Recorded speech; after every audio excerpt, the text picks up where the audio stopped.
Cavaliers return home for game number 6 of the 2013 season. Brad Couch, Tony Stells, Tristan Green, and Bailey Shackelford out as captains. And Coach Henry tells the team where they can get a good Stromboli, or maybe he's just actually sitting out special teams. Fernando Pascal kicks it away, and the Bulldogs will get a decent return. But Kwame Bostic will make the rundown and the tackle. Bulldogs get nothing on their first drive. Brandon Tyson just devours the whole offensive line, and now the Cavalier offense will come out and take over. But the Cavaliers have trouble holding on to the ball, and the Bulldogs will get it back after the fumble inside the Cavalier 30. Wythe takes it up the middle for a few yards before a gang tackle, and now about those lovely Cavalettes and cheerleaders coming out in the dreary, rainy night to support the home team. The Bulldogs can't take advantage of the short field and turn it over on downs. Look at number 63, Tristan Green, pull and make that block, opening the hole for Brad Couch, and it's off to the races. Couch takes it 78 yards for a Cavalier touchdown. Pascal comes out to tackle on the extra point, and the home team gets on the board with 7 early in the game. The Bulldogs won't get much on the kickoff return. It's Ty Farrell finding his way to the return man and taking him out on this one. George Wythe offense again will struggle. Brandon Tyson puts heat on the quarterback. Kendrick Robinson is right on top of the receiver, and the Bulldogs will be forced to punt away. Or will they? Not sure if this was planned or not, but the Bulldogs try to fake the punt instead, and they won't get away with the yardage they need, so the Cavaliers take over. Again, it's Cavaliers striking quickly, and again, it's Couch on the run. This time, 29-yard touchdown run for the senior, and the offensive line piling up the Bulldogs. Defense, Justin Jones will hold. Pascal puts another one through the uprights. 14-0 Cavaliers on top. Pascal sends it away again, and this time it's Adam Angelov making the stop on special teams. The 6'2" junior taking down the Bulldogs. Mike Davis stands up, the running back, and Chase Stanley delivers the takedown blow, delivering that shot as if he had some frustration built up. Austin Sealer breaking up the pass on the Cavalier defense. Then the Cavalier defense blocks the Bulldog punt. The Cavaliers will take over with great field position inside the Wythe 5-yard line. Again, the Cavaliers will have trouble holding on to the ball, and the fumble will be recovered by the Bulldogs. George Wythe goes to the air, but it's the Cavaliers that come down with it. Mike Austin getting the interception, and it's Clover Hill ball once again with good field position. That will bring an end to the first quarter of play with the Cavaliers leading 14-0. Cavaliers going to the ground attack once again. Brad Couch and Sal Sadati each getting a couple of carries. They together will tally up 206 yards on the night. Justin Jones rolls out and goes to Chase Stanley in the end zone, but the Bulldog defender is right on top of him and knocks the ball free. Then Jones decides to keep it. He'll tuck it, roll out, and it'll be a Cavalier sideline run that looks like it's a first down. Well, is it? Yes, it is. Cavalier first down, and from there it's going to be Sal Sadati that takes it 5 yards out across the goal line and into the end zone. Touchdown, Cavaliers. Pascal drills it again, and it's 21-0 Cavs with just over 7 minutes left in the half.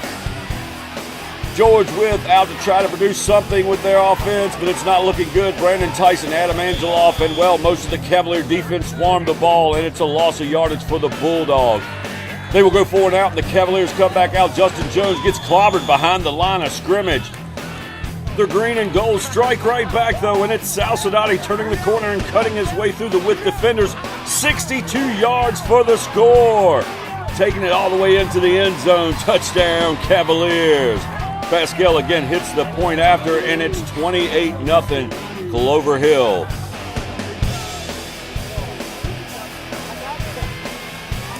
The kicking team back out. Pascal kicks a hopper, and the Bulldogs have trouble handling it, but hold on to the ball and will again look to get a drive going. But that won't happen as Bailey Shackelford gets the stop behind the line of scrimmage. The Dogs go to the air, but Evan Woodson has a nice defensive play and nearly picks off the pass. Cavs take over on downs. A few plays later, and it's A.J. Fox adding his name to the rushing touchdown list with a 10-yard run into the end zone for another Cavalier score. Pascal again perfect on the night, and the Cavs will lead by 35 with short time left in the first half, and a heavy mist and occasional rain still falling on the field.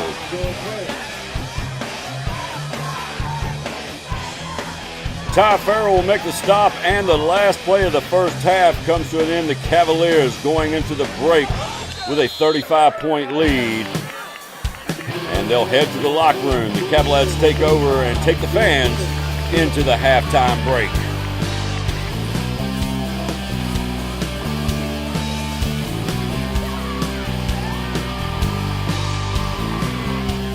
The Bulldogs kick it short to start the second half, but Brad Couch just covers it up for the Cavaliers, making the smart play.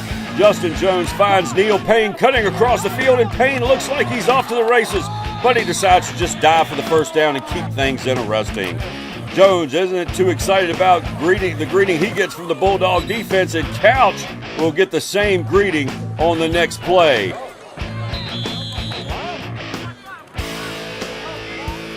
Ty Farrell gets to the corner, finding a few yards, and then Jones has trouble holding on to the snap, and the Bulldogs stop the Cavaliers with a fumble recovery.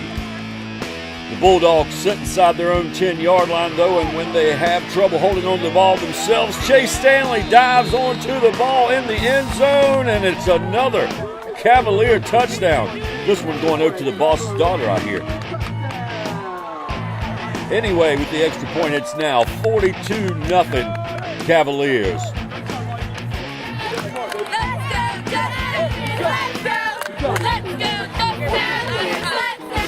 With the Cavalier defense still playing strong and running the clock, the third quarter quickly will slip away, and the teams head to the final 12 minutes of the game. The Bulldogs will have trouble on the punt, and Stephen Vaughn is going to pick up the loose ball and end up carrying 3 or 4 Bulldog defenders for more yardage before finally more pile on and bring him down, but it will be Cavalier ball. Eric Puller under center for Clover Hill, but they gain little on this drive, and they'll end up turning it back over to the Bulldogs. The Dogs find some yardage, but the defense fights right back. Tony Stells, A.J. Fox each take a side and drive the Bulldogs back and down. The Cavaliers then force the fumble, and several of them dive onto the loose ball, but it's Austin Sealer being the one to come up with it. Again, Puller under center, and this time the handoff goes to C.J. Littlevidge, the big man trying to get up the middle, but he gets hoisted off the ground, and if it hadn't been for the other Cavaliers grabbing onto him and holding on, number 77 may have just carried him home, kept him for a pet or something. So the Cavaliers hold on for the win, and it'll be 42-0 over the Bulldogs of George Wythe. Cavaliers having a nice game, and they'll get ready for next week as they go on the road to face off with James River. We'll see you next week. Cavalier football. Way to go, Cavs.